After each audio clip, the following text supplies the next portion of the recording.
I'm, as usual, trying to be on here real briefly. Got a little time in between doing laundry.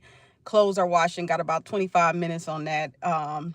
So yeah, I just wanted to say really quickly, school started for one of my three children last week, and I always mention how I was homeschooling my children for a period of time.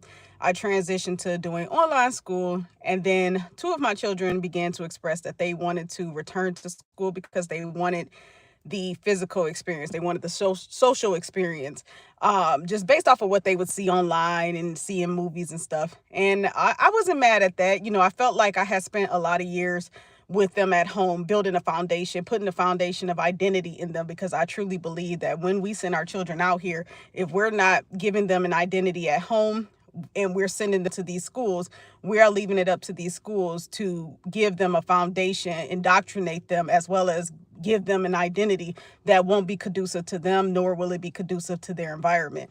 It will only be conducive to whoever it is, that the schools are trying to benefit, in terms of when they educate our children and indoctrinate our children, which is usually, this system that has been the way it is for however long it's been the way it is. So we know that public education really does not benefit us. However, if your children are not enrolled in school in some way, whether it be homeschool, online school, or in person, the state will come for you. The state will come for you. At least where I am, Ohio State will come for me. And they have in the past. So they always made sure that my children were enrolled in something, whether it be homeschool or online school or physical school. So my children, two out of three, wanted to go back to school last year. They went back. This year is a little different. They're branching off to two different schools. My 13-year-old is entering high school. I have a 17-year-old. I tried to get him to go back, just because I wanted him with his sister. I wanted him to go back to school just to be the protector of his sister, finish out the rest of his years, but be a protector of his sister. And he's like, no. After going to orientation for that school, he said, Mama, I'm a stick to online. I'm good. I'm almost done. I'ma just stick to online. But his sister, she's more of the social butterfly, so she wants to get out there and experience things. Like, she just texted me today, Mom, they said homecoming is in 3 weeks. Mind you, she just went back to school last week. First of all, okay, just to rant a bit as a parent, oh my gosh, school is expensive. I did not miss out on anything not having my children in a physical school for all the years that I did not have them in a physical school. School is so freaking expensive. I'm sure it's expensive for just one child, let alone three. I cannot believe school is so expensive. Like, I know when I was in school, my mom, single mother, she was working, but she was struggling all and paying the bills, doing everything on her own, no child support, no assistance from the fathers or whatever. So with that being said, my mom, she struggled just to pay for school day pictures, school, what is it called, school day pictures or school picture day or whatever, when they would send out the envelope and tell you, you could get the free picture, you can get a free picture, a sample picture, but you got to pay for the rest, you got to order the rest. We couldn't even get things like that. We couldn't even do things like that. And it was like just two of us at the time. That was expensive to my mother. Nowadays, you got school pictures, you got extracurricular activities, you got all these different type of events, these dances, these after school activities, as well as during school activities. Like, you have the different type of snack time, because the children don't want to eat that nasty lunch. And I don't know what every school is like, but for the most part, my children don't be wanting to eat that school lunch. So they want money to buy snacks, or we go to Aldi's and get some snacks that way, which is what I prefer. But and then you have clothes. Like, one of my children is in a school that requires uniform. So thank goodness, because I feel like that's a little easier. It's kind of like wearing the same thing every day, but having different ones, different outfits for each day, but the same thing. So you don't really have to overthink that. But my other daughter that started high school, at her high school, and to get into this is just kind of overwhelming, because I just thinking about it overwhelms me. But her high school doesn't have a dress code. So she's at the age now where she wants to dress up. And I don't care what nobody say. I am grateful for places like Shein, because clothes are heck of expensive. Even Shein now, when you try to order from Shein, you got to pay that tariff and stuff. Even with that, it's still cheaper than me going to Walmart and getting her clothes. That's crazy. It's still cheaper than me going to a Walmart. At this point, I need to learn how to make clothes. I really need to learn how to make some clothes. But with that being said, I am like realizing just how expensive it is to send my children to school versus when I was homeschooling them and when they were schooling online. It is very expensive. But again, this is the experience they wanted. With that being said, I find myself working hard to keep them grounded, to make sure that they don't fall into a certain mindset and a certain indoctrination at school. First of all, the school that my high schooler attends is like a school where you have middle class children as well as upper middle class children. So many of them, no offense, are they appear, because I don't know these people personally, they appear to be materialistic. It's evident they family probably got some funds, so they dress a certain way. And that, I think my daughter, she sees this, and I'm not saying it's nobody's fault, but my daughter, she sees this and she too wants to be a part of that. She wants to dress a certain way. She wants to have certain things. But thankfully, it's not like she's feeling depressed about it or upset when we don't have those things, because of how I raised them, because of the fact that they were homeschooled prior to this. They have a foundation, they have an identity, and they understand, and this is all three of my children, they understand that material stuff, it doesn't make them who they are. It does not make them any more valuable to society just because they have those things or just because they don't have those things. So that is the point of this video, short and sweet.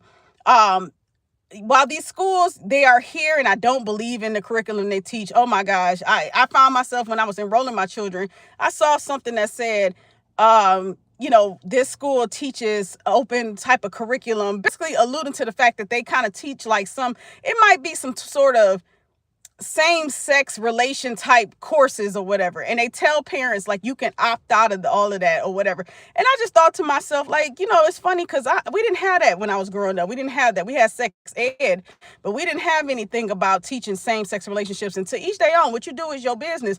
But I do find that interesting. You would rather teach my child about same sex than to teach my child how to become wealthy and not need any of this.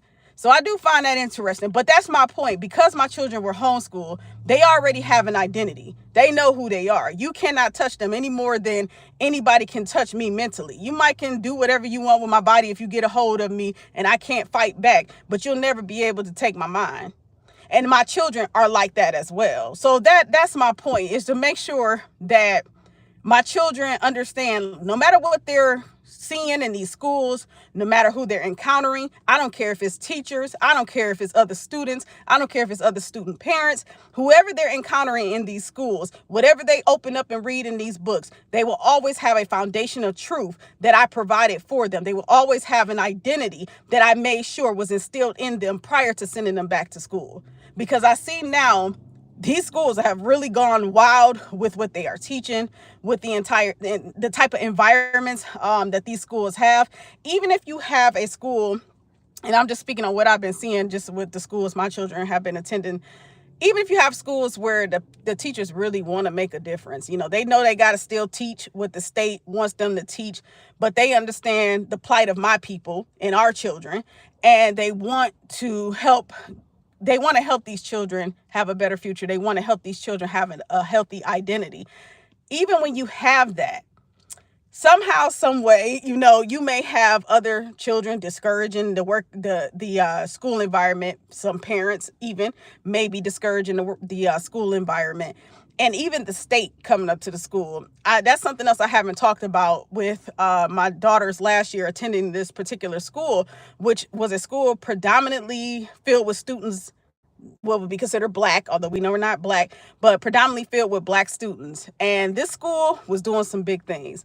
This school taught curriculum, but kind of like the curriculum was probably like, I'm going to say about 50, 40 even percent of the school day. But what was a major part of the school day was teaching these children more career-oriented things. Really, I can't really explain how the school was just different, and it understood how to speak to our students, our children.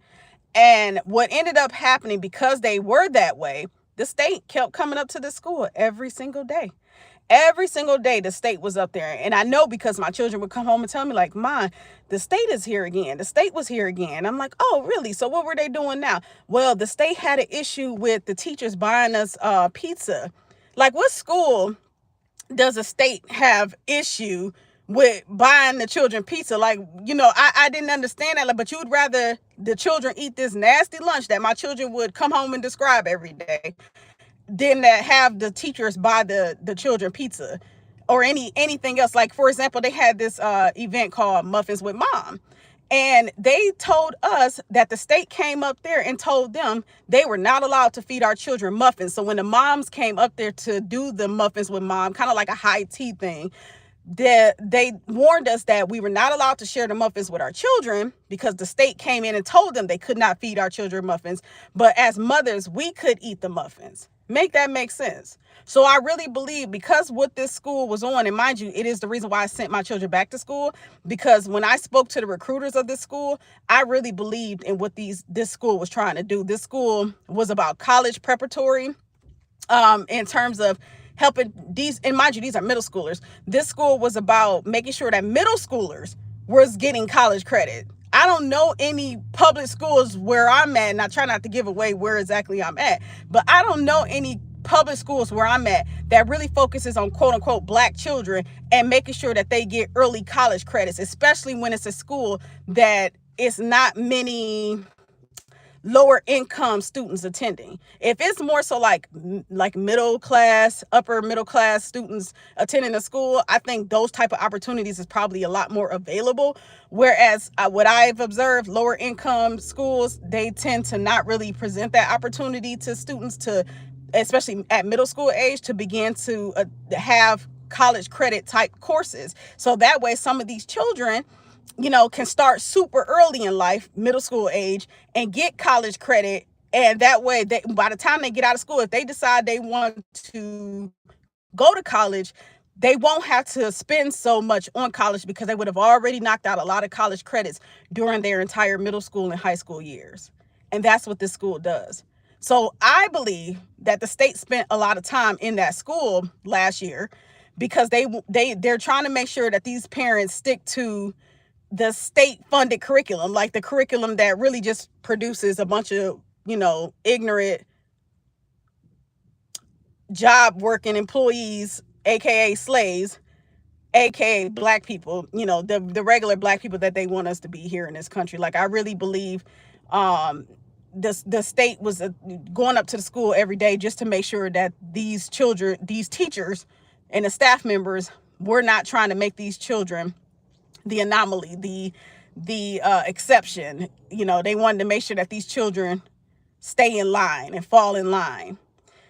And they want to make sure that the staff members do the same. And I think a lot of the staff members last year, I think they lost some of them because they got overwhelmed. They thought they were coming to the school to make a change.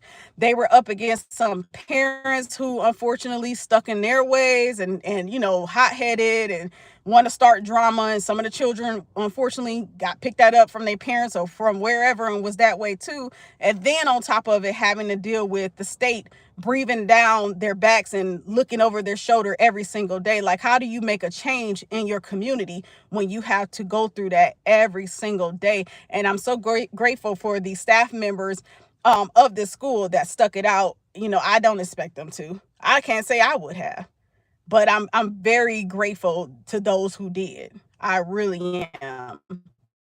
So with that being said, now that my children, or at least one of them, have moved on to a high school where most of the students don't look like her, but there are some that do. I just, while she's in this diverse setting, my goal is just to make sure she always remember who she is. She doesn't have to be going around being mean to everybody and, saying, oh, I'm dominant or whatever. Like, she don't got to go around throwing up her fist talking about Black power. What I want her to understand, though, and always keep a understanding of, is the system that we live in, the fact that we are not like these other people, the fact that they will throw your ass under a bus in a minute. And even if they are your friend, even if they're cool with you, it still does not trump or overshadow the fact that there's a whole entire system that has been and continues to be against people that look like you. But with all of that being said, you can still excel. You can still excel, and you deserve to excel, and you will excel. And these material things that you see in the school, the chatter, the groups, whatever these groups, the cliques or whatever, none of that is going to matter really soon, especially once you get out that school. What does matter is the character that you keep, the foundation that you have, and the knowledge that you have of who and what you come from. And that is it. That is all I care to discuss right now. And that's where my mind has been at, because I know what my children are enduring right now. And I do believe in great things from them, all three of them. I really do. And I believe that they will, the 2 out of 3 that chose to go back to school, I truly believe that they have that foundation of who they are and what they come from, and that they won't allow themselves to be swayed in any other direction and lose their identity. I don't believe that any more than, I have. Any more than I have. Hi, Monique. Thank you, Monique. You know what? I see the comments, and let me say this. If anybody, I don't know, the comments don't ever seem to stay when I end the video, the live, and I see the racist comments. And by the way, Monique is a moderator, so thank you, Monique. But I want to say this. I don't really address the comments, and I don't fear the comments. I want us to see the comments, because I understand our people, black, so-called black people, we know we're not black. I call us indigenous, okay? We know who we are. We need to see these comments, or we don't need to see them. But when we see them, don't fear them and don't even worry about it. Because you know why? That's evidence that no matter what the people on this land do to you, they know who you are. And they always gonna come for you. It don't matter if you don't have nothing in your bank. Isn't it amazing how these folks always come for us when we start speaking the truth? Isn't that amazing? That's how you know who you are. This is the same thing I tell my children. You know who you are when them haters come out. Because they don't come out on people that they don't believe don't hold power. If they don't believe you have any value, if they believe you don't have any value, if they believe you aren't worthy, they're not gonna speak on it. You would be nothing to them. But the fact that you got so many folks that come out and want to speak on us when they say that they don't agree with us, they don't like us, but we always in your mouth. We always in your mouth. That's how you know how powerful you are. And if I could leave my people with anything, especially the younger ones out here, especially the younger ones starting this new school year, no matter if it's college or grade school, always know when somebody, and that goes for any race of people that speak on us, but because sometimes it's your own people too. Whenever someone speaks on you and you ain't in their face, you not looking for them, you're not checking for them, but they always got something to say about you, you got power over them. And you ain't even got to know why. You ain't got to know that person's name. You might not never met that person in your life. Whenever someone does something like that, you got power over them. So somebody knows something about us that either we don't know or we do know. Like if you in my comment section saying some stuff like that and I ain't checked for you a day in my life, I got some power. I'm something to you. I'm something to you. Because ain't nowhere in the world you're going to waste your time on me if I wasn't. So Monique, again, you know what's up. We both know what's up. They know what's up. And that's why they'll never stop. But we'll never stop either. So that is it. I hope everybody have a wonderful day. And the gorilla stuff, woo, listen, on Instagram, let me tell y'all, it's amazing. It was somebody, I think it was like, how like TikTok have Instagram, somebody was breaking down the genetics of our people versus white people. And they broke down like something about the white people being the hairiest out here in similarity to a gorilla. So it's funny how you always get the non-black people calling us gorillas.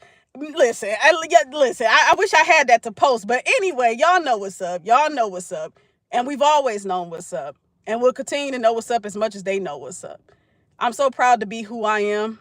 I'm so proud to be from my people. And we all may not always agree. We know we don't. We all just trying to figure this stuff out. But we know who we are to an effect. We know who we are. We know who we are just as much as they know.